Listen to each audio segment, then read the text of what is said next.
সৎ বালক রিমনের জীবনের একদিন। রিমন তৃতীয় শ্রেণীর একজন ছাত্র। সে একটি ছোট গ্রামে তার বাবা মায়ের সঙ্গে থাকে। গ্রামের নাম সুখপুর। গ্রামটি খুব সুন্দর। চারদিকে সবুজ ধানক্ষেত, পুকুরে হাঁস ভাসে আর সকালে পাখির ডাক শোনা যায়। রিমন খুব সাধারণ পরিবারের ছেলে হলেও তার মনটা খুব বড়। রিমনের বাবা একজন কৃষক, তিনি খুব পরিশ্রমী মানুষ। ভোরে উঠে মাঠে যান, আবার সন্ধ্যায় বাড়ি ফেরেন। রিমনের মা গৃহিণী, তিনি সংসারের সব কাজ করেন এবং রিমনকে পড়াশোনায় সাহায্য করেন। রিমনের একটি ছোট বোন আছে, তার নাম রিমা। রিমা এখনও নার্সারিতে পড়ে। রিমন প্রতিদিন ভোরে ঘুম থেকে ওঠে। উঠেই সে প্রথমে দাঁত মাজে, মুখ ধোয়ে এবং নামাজ পড়ে। তারপর সে মাকে রান্নার কাজে একটু সাহায্য করে, কখনো চাল ধুয়ে দেয়, কখনো বোনকে খাওয়াতে সাহায্য করে। কাজ শেষ করে সে বই খাতা নিয়ে পড়তে বসে। রিমন খুব মন দিয়ে পড়াশোনা করে। তার প্রিয় বিষয় বাংলা। বাংলা বইয়ের গল্প সে খুব পছন্দ করে। গল্প পড়ে সে অনেক কিছু শেখে। তার শিক্ষকরা সবসময় বলেন, রিমন খুব ভদ্র এবং সৎ ছেলে। একদিন সকালে রিমন স্কুলে যাওয়ার জন্য প্রস্তুত হচ্ছিল। মা তার ব্যাগ গুছিয়ে দিলেন। বাবা বললেন, মন দিয়ে পড়াশোনা করিস বাবা, আর সবসময় সত্য কথা বলিস। রিমন মাথা নেড়ে বলল, হ্যাঁ বাবা, আমি সবসময় সৎ থাকব। স্কুলটি রিমনের বাড়ি থেকে একটু দূরে। হেঁটে যেতে প্রায় ২৫ মিনিট লাগে। সে প্রতিদিন একাই স্কুলে যায়। পথে অনেক বন্ধুর সঙ্গে দেখা হয়। সবাই মিলে গল্প করতে করতে স্কুলে যায়। সেদিন স্কুল ছুটি হল দুপুরে। শিক্ষকরা সেদিন সততা নিয়ে গল্প বলেছিলেন। শিক্ষক বলেছিলেন, সৎ মানুষ কখনো হারায় না, সততা মানুষকে বড় করে তোলে। এই কথা রিমনের মনে খুব দাগ কাটল। স্কুল শেষে রিমন বাড়ির পথে রওনা দিল। রোদ একটু বেশি ছিল। সে ধীরে ধীরে হাঁটছিল। হঠাৎ সে রাস্তার পাশে একটি কালো মানিব্যাগ পড়ে থাকতে দেখল। মানিব্যাগটি একটু ধুলো মাখা ছিল। রিমন থেমে গেল। সে চারপাশে তাকাল। কেউ নেই। সে মানিব্যাগটি হাতে তুলে নিল। তার বুকটা একটু ধক করে উঠল। সে ভাবল, এর ভেতরে কি আছে। সে আস্তে করে মানিব্যাগ খুলল। ভিতরে অনেক টাকা, একটি মোবাইল নম্বর লেখা কাগজ আর একটি পরিচয়পত্র ছিল। পরিচয়পত্রে লেখা ছিল, নাম আব্দুল করিম, পেশা ব্যবসায়ী, ঠিকানা বাজারপাড়া, সুখপুর। রিমন একটু চিন্তায় পড়ে গেল। এত টাকা সে আগে কখনো একসাথে দেখেনি। তার মনে এক মুহূর্তের জন্য ভাব এলো, এই টাকা দিয়ে সে নতুন বই, খেলনা বা জামা কিনতে পারবে। কিন্তু পরক্ষণেই সে তার শিক্ষকের কথা মনে করল। বাবার কথাও মনে পড়ল। সে নিজেকে বলল, না, এটা আমার টাকা না, এটা যার, তাকে ফিরিয়ে দিতে হবে। রিমন ঠিক করল সে মানিব্যাগের মালিককে খুঁজে বের করবে। বাজারপাড়া তার বাড়ির উল্টো দিকে। সেখানে যেতে হলে অনেকটা পথ হাঁটতে হবে। তবুও রিমন ভয় পেল না। সে সাহস করে রওনা দিল। পথে এক চাচা তাকে বললেন, এই রিমন, এত রোদে কোথায় যাচ্ছিস? রিমন সব কথা খুলে বলল। চাচা হেসে বললেন, তুই সত্যিই ভালো ছেলে, আল্লাহ তোকে ভালো রাখুক। এই কথা শুনে রিমনের মনে আরও সাহস এলো। কিছুক্ষণ পর সে বাজারপাড়ায় পৌঁছল। সেখানে অনেক দোকান, মানুষজন আর গাড়ি ছিল। রিমন একটু ভয় পেল। সে আগে কখনো একা এখানে আসেনি। সে পরিচয়পত্রে লেখা ঠিকানা খুঁজতে লাগল। এক দোকানদারকে জিজ্ঞেস করল। দোকানদার তাকে পথ দেখিয়ে দিল। অবশেষে সে একটি বাড়ির সামনে পৌঁছল। দরজায় কড়া নাড়ল। কিছুক্ষণ পর একজন লোক দরজা খুললেন। লোকটির মুখে চিন্তার ছাপ। রিমন সাহস করে বলল, চাচা, এই মানিব্যাগটা কি আপনার?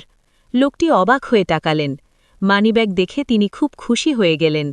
তিনি বললেন, হ্যাঁ বাবা, এটা আমার, আমি তো ভাবছিলাম সব শেষ। লোকটির চোখে পানি চলে এলো। তিনি রিমনের মাথায় হাত বুলিয়ে দিলেন। তিনি বললেন, তুমি এত কষ্ট করে এটা ফিরিয়ে আনলে, তুমি চাইলে টাকা রেখে দিতে পারতে। রিমন লজ্জা পেয়ে বলল, না চাচা, এটা ভুল কাজ, শিক্ষক আমাদের এটা করতে মানা করেছেন। লোকটি খুব খুশি হলেন। তিনি রিমনকে পুরস্কার দিতে চাইলেন, কিন্তু রিমন তা নিল না। তিনি বললেন, তোমার মতো সৎ ছেলে খুব কম দেখা যায়। রিমন হাসি মুখে বাড়ির পথে ফিরতে লাগল। তার মনে খুব শান্তি লাগছিল। সে বুঝতে পারল সৎ কাজ করলে মনে আনন্দ হয়। রিমন মানিব্যাগটি ফিরিয়ে দিয়ে যখন বাড়ির পথে রওনা দিল, তখন তার মনটা খুব হালকা লাগছিল। মনে হচ্ছিল বুকের ভেতর আনন্দে ভরে গেছে। রাস্তায় হাঁটতে হাঁটতে সে ভাবছিল, আজ আমি ভালো একটা কাজ করেছি।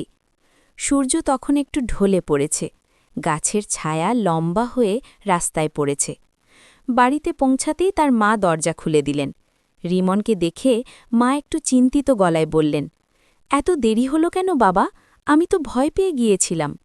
রিমন সব কথা খুলে বলল, মানিব্যাগ পাওয়ার কথা, বাজার পাড়ায় যাওয়ার কথা, আর কিভাবে সে সেটি মালিককে ফিরিয়ে দিয়েছে সব বিস্তারিতভাবে বলল। সব কথা শুনে রিমনের মা খুব আবেগাপ্লুত হয়ে পড়লেন। তিনি রিমনকে বুকে জড়িয়ে ধরে বললেন, বাবা, তুমি আমাকে আজ গর্বিত করেছ। সততা মানুষের সবচেয়ে বড় গুণ। সন্ধ্যায় রিমনের বাবা মাঠ থেকে বাড়ি ফিরলেন। রাতের খাবার খাবার সময় রিমনের মা সব ঘটনা বাবাকে বললেন।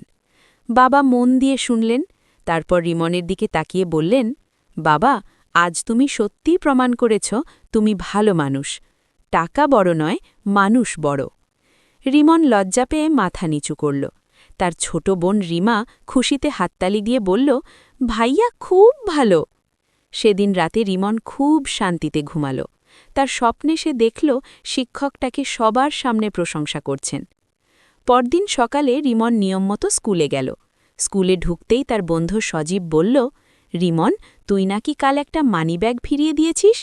রিমন অবাক হয়ে বলল, তুই জানলি কি করে? সজীব বলল, বাজারপাড়ার সবাই এই কথা বলছে। কিছুক্ষণের মধ্যেই বিষয়টি শিক্ষকের কানে পৌঁছল। বাংলা ক্লাসে শিক্ষক রিমনকে সামনে ডেকে নিলেন। সবাই অবাক হয়ে তাকিয়ে রইল। শিক্ষক বললেন, আজ আমি তোমাদের একজন সহপাঠীর গল্প বলবো। তারপর তিনি রিমনের পুরো কাজের কথা সবার সামনে বললেন। শিক্ষক বললেন, রিমন আমাদের জন্য উদাহরণ।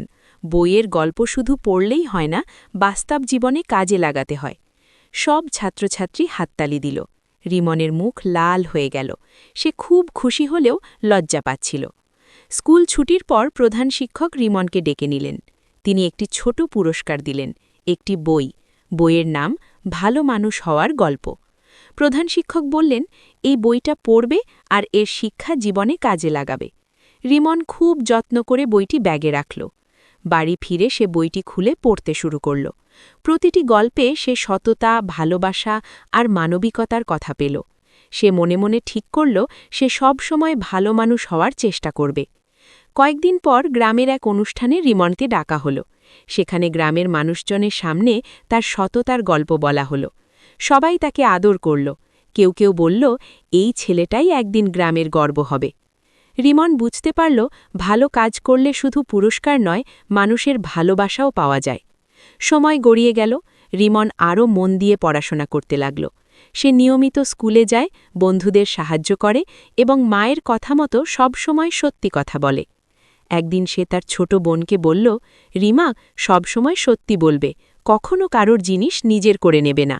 রিমা মাথা নেড়ে বলল, হ্যাঁ ভাইয়া, আমি তোমার মতো হব। রিমনের মনটা আনন্দে ভরে গেল। সে জানত সততার আলো একদিন অনেক দূর পর্যন্ত ছড়িয়ে পড়বে।